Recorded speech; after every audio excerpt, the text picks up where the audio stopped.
So bear with me. We don't know what's coming out. And whenever I share story, I want you to just look at it from a bird's eye view, as if you were looking at your life. What resonates, what can land for you, what feels like it's a similar experience, and it gives you an opportunity to maybe tilt your head and see it from a slightly different perspective. And that slightly different perspective could open something up that you didn't even know was there, right? Because we're limited in our thinking. It's such a gift to be able to be open-minded. And for some, open-minded takes work, if you will. So, yesterday was a challenging day for me on a few levels. And I was looking at the is-ness of my life and getting a little swallowed in it, and watching myself wanting to project the worst case scenario.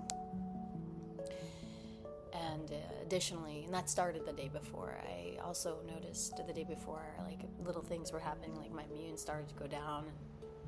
So yesterday I woke up and I was like flat, like done. I was like, oh, I can't exercise today. Like I maybe can go out. I don't know. I have a hair appointment, but I would have canceled my hair appointment if it wasn't with the most nourishing, grounding woman. I just love her. So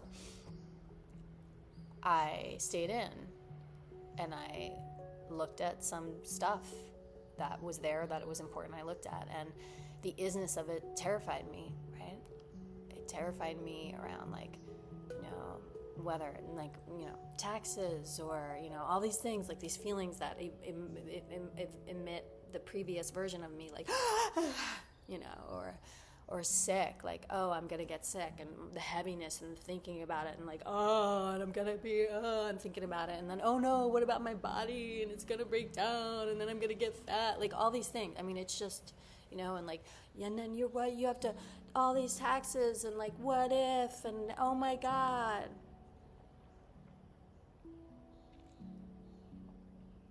And I just allowed myself to go through it, like, just in a more gentle way. I was just like, okay, I see that.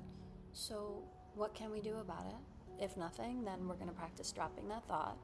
And if there's something that you can actually do about it, then let's actually do it, when you feel like you have the energy to do it. So I tended to a few things. I just puttered around. I let myself pause and rest. And I would just practice catching myself when that thinking came in. I just gave myself a little space. And throughout the day, I had one of my closest girlfriends call me, and she said, if you need me, she's like, let me know, I will come over. And there's not a doubt in my mind that I know she would. And then I stayed in touch with my other girlfriend, and she wasn't coddling me. She had compassion for me. She didn't make it all about her. She didn't dismiss me. And we just kind of bantered back and forth and played, and it was light and fun, and she still shared with me her world and life, and it was just fun. And I had that sprinkled throughout the day. And then somebody from my past that I met like 17 years ago reached out on my Facebook, and that was just a lovely light connection. And I just, amongst this isness of the fears and the worries and the projection to the future and not feeling good in my body, I had these beautiful experiences. And I was sitting here last night, and I put on my compression boots and I'm just looking around, and I'm just looking at my home, and I went to bed saying over and over again, thank you, thank you. Even though anyone from the outside would peel back the layers of my life and go, whoa, and could sit and look at all the why I should freak out, I'm just choosing to look at what else is there. That I woke up this morning and something shifted in me, and I remembered. For my whole life, or majority of my life, I was often told, get your head out of the clouds, you're crazy. You know, no one in my family is an entrepreneur. You know, no one would be a vegan or, you know, whatever, meditate, they, you know, or do yoga. I was just the odd one out. It was just, you know, so the feedback was always like, you know, you're stupid, you're crazy. You know, that's what I heard. That was my filter that I was listening through. And so what I know to be true is that whatever is in this moment is already created. It's already into manifested form. And how we create is through our imagination. It's the frequency we're emitting in the now, which is creating, which will soon be the is. And not like a drill sergeant am I gonna like be so pristine in my energy and about perfection. I want to just be really flippant conscious of where I'm putting my thoughts and my attention, especially in times that are very, very patterned and memorized. Being sick was consistent for me. I was always sick. When you have a chronic illness, you're always sick, you're always in pain. For me, my experience was I was dismissed. It didn't matter. I wasn't taught how to be sick, how to be okay with it. I felt guilt, I felt shame, I felt all this stuff. I would be mad at my body. I didn't know. And then I was often not physically in environments that were nourishing, that were gentle, that were loving, that were soft, that were beautiful. It wasn't common for me. So I never really felt safe, especially feeling weak. And just the fact that like I got to be and feel so safe when all of this stuff was coming up, I feel like I remember, I'm like, hey, that magic in you, you go shine it because that's who you are. You are magical. You are magic. Keep dreaming. You're designing a life. Where do you want to put your attention? You're designing a life. On what is and what might happen and the worst thing that could, where do you want to, come on, yeah, I know that's a thing, okay, talk about it and now let's move on. We don't have to look at it. We don't have to keep looking at it. I don't have to keep creating the same identity. I don't have to be that. I don't have to be that. And what do I want to create? And it's who I'm being. That's creating it. And I don't know, something clicked. You know, and you can know something, and then it's just like, I know. And all of a sudden, I just woke up. I was like,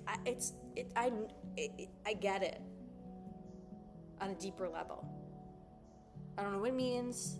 I don't know. All I know is how I feel right now is I feel things that I've never felt before, in the sense of that when I felt so dark, I felt so light. And I just sat here this morning, and I'm just taking it in. I'm like, this is what it feels like to feel loved, to feel cared for, to feel met, where there's reciprocity in relationships, where there's trust. And so like what comes to mind for me is that unless we spend time in these energies and we really like pause and we feel them and we let them emit into each cell of our body and get comfortable, and it's a process, right? It's like sitting down and I'm gonna like let me take some time to digest my meal. Let me take a little time to like soak in what feels good, because if we're in a pattern of soaking in what feels hard and challenging, and we sit in that, we think about it more, and the body's remembering it, and the emotions are going, and the chemicals are going, and everything's going, like that's what we're feeling. That's the experience we're having.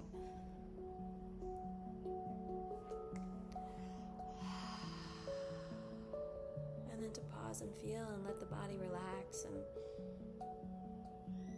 to breathe into the heart. And I just imagine this like beautiful warm hand just coming into my heart and reminding me, you get to feel this. This is here right now. This is here right now. So let's breathe it in. Let's not just think about it. Let's actually experience it. Let's feel it. Let's feel it.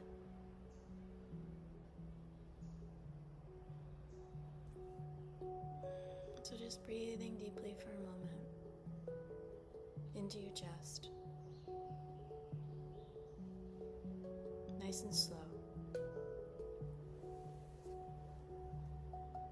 Just breathing it in. letting it feel good. And just sit and see what lands for you.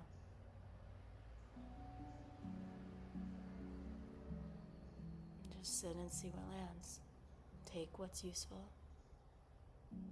Put on a shelf where you're not certain. Maybe come back to it if you want. And release whatever doesn't feel like it aligns, makes sense, at least in this moment.